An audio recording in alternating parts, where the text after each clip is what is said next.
हा विषय भ्रष्टाचाराचा नाही, हा विषय मोदींनी आतापर्यंत सगळं काय अडाणींना विकलं भाजपने. फक्त काही नदी नाले शिल्लक होते, त्यातली मिठी नदी आहे.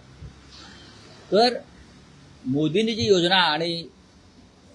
योजना सांगितली आहे की गटारातून गॅस काढायला पाहिजे, त्यात एक पाईप घालायचा, तो पाईपातून गॅस येईल, मग तो आपण स्टोवला किंवा गॅसला लावायचा, मग अन्न शिजवायचं, चहा शिजवायचा.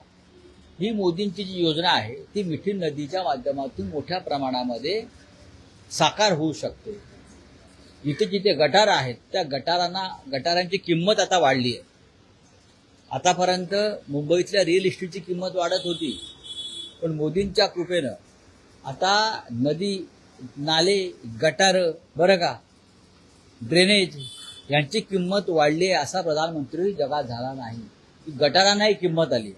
भारतीय जनता पक्ष आता गटारांना राष्ट्रीय संपत्ती घोषित करा अशी सांगण्याची स्थिती मला दिसते की सगळी गटारं जी आहेत ती राष्ट्रीय संपत्ती हे आम्ही सांगतो का? तुम्ही मोदींना प्रश्न विचारा ना.